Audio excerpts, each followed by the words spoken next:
और वो प्रेय मार्ग का वर्ण क्यों करता है, उसके लिए कारण बताया, योग क्षेमार्थ। योग और क्षेम के कारण से वो प्रेय मार्ग का वर्ण करता है।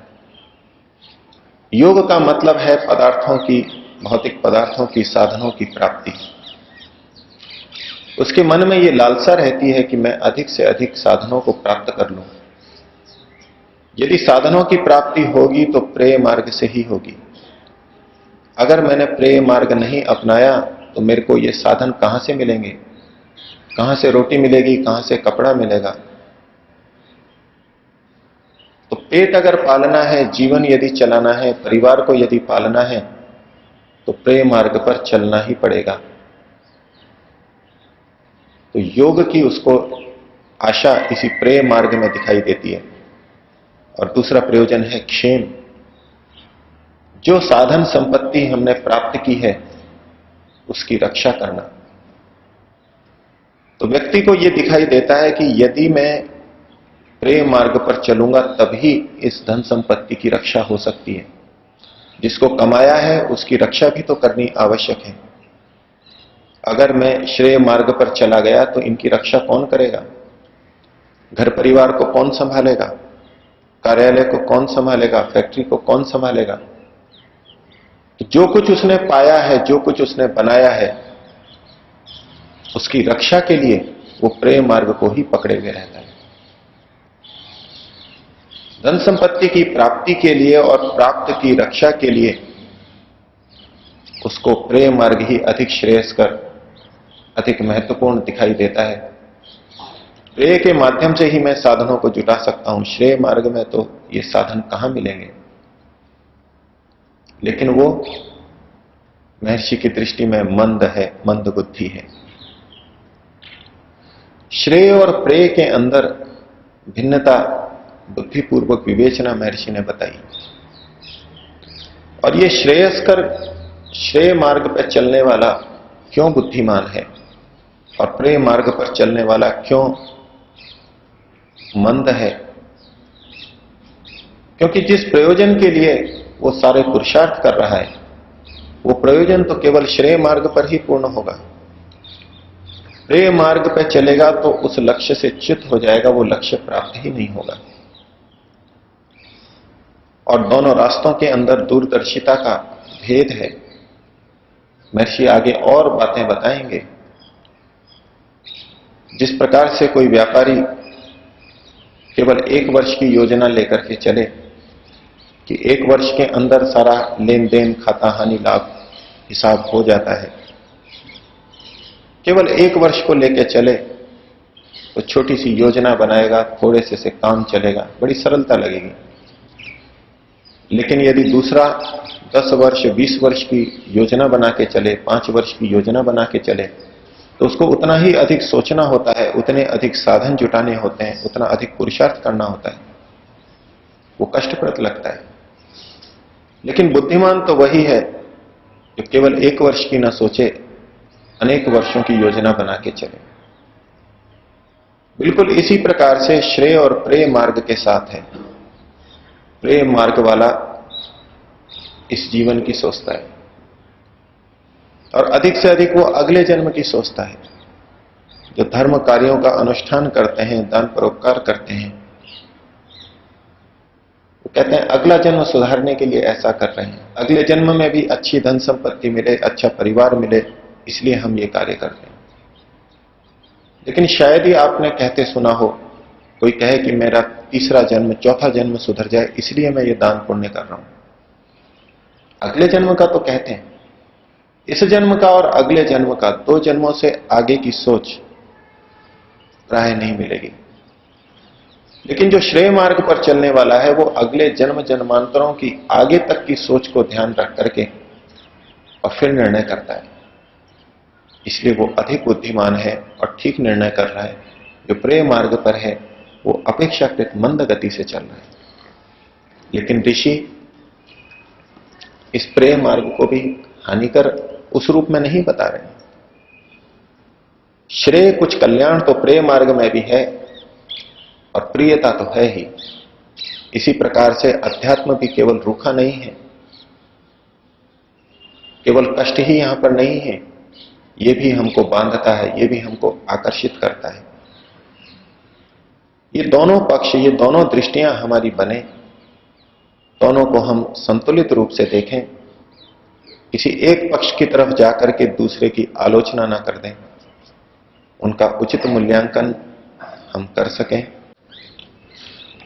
कठोपनिषद की कथा के माध्यम से अध्यात्म को समझने का प्रयास चल रहा है। नचिकेता के तीसरे वर्ग के उत्तर में यमाचार्य ने कहा कि श्रेय मार्ग अलग है और प्रेय मार्ग अलग है। दोनों बिल्कुल अलग अलग हैं और दोनों ही पुरुष को बांधने वाले हैं, दोनों ही पुरुष को अपनी ओर आकर्षित करने वाले हैं। और यह कहकर यमाचार्य ने यह संकेत दिया कि प्रियता का भाव, आकर्षण का भाव केवल सांसारिक मार्ग में ही नहीं है, आध्यात्मिक मार्ग में भी है। लेकिन आध्यात्मिक मार्ग में कल्याण अधिक है, इसलिए इस मार्ग को श्रेयस्कर कहा, श्रेयक मार्ग कहा। और जो सांसारिक मार्ग है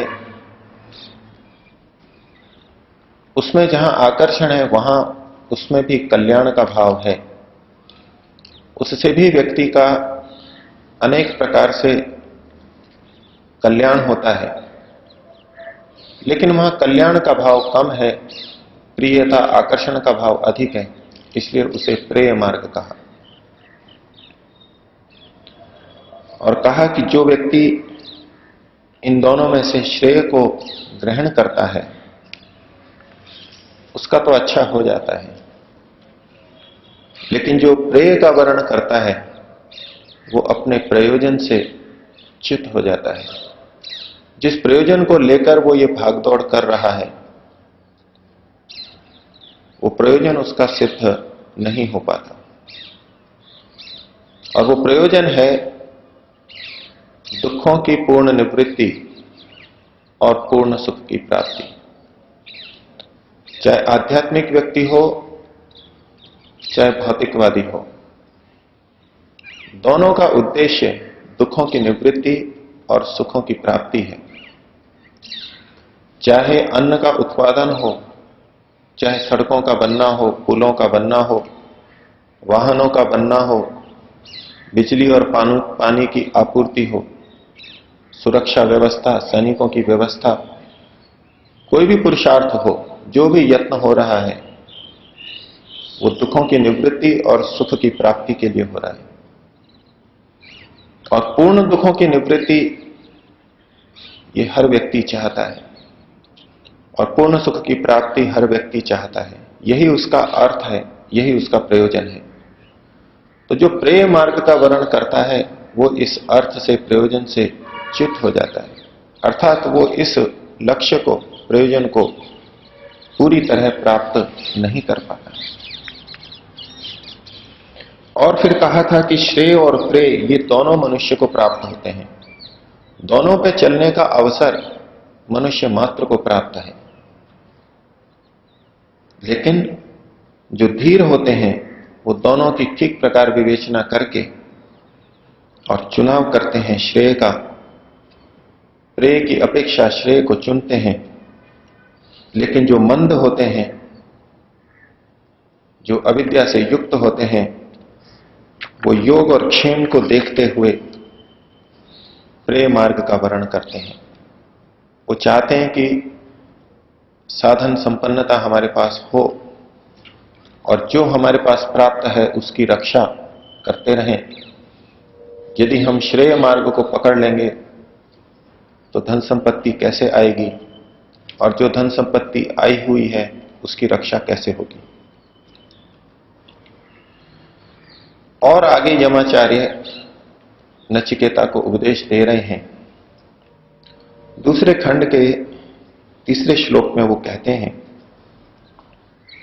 नचिकेता की प्रशंसा करते हुए नचिकेता के संदर्भ में ये श्लोक बोलते हैं कि सत्वम प्रियान प्रिय रूपांश्च कामान अभिध्यायन नचिकेतो अत्यस्राक्षी। हे नचिकेता, तुमने इन प्रिय और प्रिय रूप वाले, प्रिय लगने वाले और सुंदर रूप वाले भोग साधनों को अच्छी प्रकार विचार करके छोड़ दिया है। यमाचार्य के समस्त प्रलोभनों को नचिकेता ने ठुकरा दिया था, उसी की प्रशंसा यमाचार्य कर रहे हैं और कहा कि नयताम श्रिक्काम वित्तमीयाम अवाप्ता यस्याम मज्जन्ति बहवो मनुष्याः। ये जो वित्तमयी श्रृंखला है, माला है, जंजीर है, बेड़ी है, जो पैसे की बेड़ी है, उसको तो प्राप्त नहीं हुआ, अर्थात तो इस सांसारिक सुख सुविधाओं से बंधा नहीं, इस धन संपत्ति से बंधा नहीं। नैताम श्रिक्काम वित्तमयीम अवाप्तः, तो उस जंजीर से नहीं बंधा। यस्याम मज्जन्ति बहवो मनुष्याः, जिसमें बहुत सारे लोग डूबते हैं। मज्जन्ति, धन संपत्ति के अंदर बहुत लोग डूब जाते हैं, धन वैभव को देख करके श्रेय मार्ग को छोड़ देते हैं, लेकिन तू उसमें नहीं डूबा, इस श्रृंखला से प्रभावित नहीं हुआ। नचिकेता की प्रशंसा करके और आगे इन श्रेय और प्रेय दोनों मार्गों की विवेचना, दोनों की स्थिति, दोनों की वास्तविकता को यमाचार्य कह रहे हैं। इस खंड के पहले श्लोक में ही उन्होंने कह दिया था कि दोनों रास्ते अलग अलग हैं और दोनों के लक्ष्य भी अलग अलग हैं। ये दो अलग अलग रास्ते किस प्रकार से हैं, उसको और स्पष्ट किया जा रहा है। दो अलग अलग रास्ते इस रूप में भी कोई व्यक्ति मान सकता है कि एक ही स्थान पर जाने के लिए दो रास्ते समानांतर चल रहे हों। जैसे कि आजकल बड़ी सड़कों पर दोनों तरफ सड़कें चलती हैं, और अगर वो दोनों ही एक ही तरफ चल रही हों तो हम कह सकते हैं कि दोनों रास्ते चल रहे हैं। अर्थात यदि दो रास्ते समानांतर चल रहे हों तो भी हम कह सकते हैं कि ये रास्ता अलग है और ये रास्ता अलग है, क्योंकि रास्ते तो दो हैं, रास्ते तो अलग हैं। तो अलग अलग मानते हुए भी कोई इन दोनों रास्तों को समानांतर मान सकता है कि चाहे अध्यात्म के मार्ग पर चलो, चाहे भौतिक संपन्नता के मार्ग पर चलो, कुल मिलाकर के तो दुखों की निवृत्ति और सुखों की प्राप्ति ही होनी है। तो रास्ते अलग अलग हैं लेकिन समानांतर हैं, ऐसा कोई सोच सकता है। तो उसकी स्पष्टता के लिए यमाचार्य कहते हैं, दूरम एते विपरीते विशुचि। ये जो दो रास्ते हैं ये दूरम, दूर दूर हैं, ये पास पास में नहीं है। दोनों पास पास में एक ही लक्ष्य की तरफ जा रहे हों, ऐसा नहीं है। ये दोनों दूर दूर हैं, बहुत दूर दूर हैं। तो किसी के मन में आ सकता है कि भले ही दूर दूर हों लेकिन जा तो उसी दिशा में रहे हैं, दोनों से ही दुखों की निवृत्ति और सुख की प्राप्ति होगी। तो कहा विपरीत है, ये दोनों रास्ते विपरीत हैं, ये दोनों रास्ते अलग अलग हैं, दूर दूर हैं, और तीसरे विशेषण से बिल्कुल स्पष्ट कर दिया ये परस्पर विपरीत रास्ते हैं। अजमेर से तुलना की जाए तो एक दिल्ली जाने वाला है और एक अहमदाबाद जाने वाला है, बिल्कुल विपरीत रास्ते हैं। और इसके माध्यम से वो संकेत देना चाहते हैं कि दोनों रास्तों पर एक साथ व्यक्ति नहीं चल सकता, एक रास्ते को उसको छोड़ना होगा। अगर श्रेय मार्ग पर चलना है तो प्रेय मार्ग को उसे छोड़ना होगा। प्रेय मार्ग को छोड़ने का अर्थ है कि सांसारिक साधनों, सुख सुविधाओं को ही भोग करके आनंद को पा लेना, ये लक्ष्य हमारा न बना रहे। यहां उपनिषदकार का यह तात्पर्य नहीं कि श्रेय मार्ग को ग्रहण करना है तो हम हमारे सामान्य उपयोग की वस्तुओं का भी ग्रहण न करें।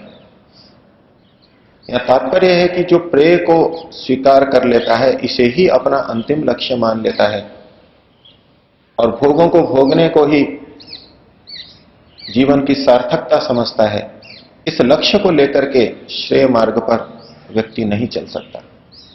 ये दोनों बिल्कुल विपरीत रास्ते हैं। दूरम एते विपरीते और विशुचि, और इनके परिणाम भी अलग अलग हैं। दोनों किसी एक लक्ष्य पर नहीं पहुंचाते, विपरीत मार्ग हैं और इनके परिणाम भी विपरीत हैं। और इनका क्या परिणाम विपरीत है, उसका कुछ संकेत पिछले श्लोक में किया कि जो श्रेय का वर्णन करता है उसका तो साधु होता है, अच्छा हो जाता है, लेकिन जो प्रेय का वर्णन करता है वो अपने लक्ष्य से च्युत हो जाता है।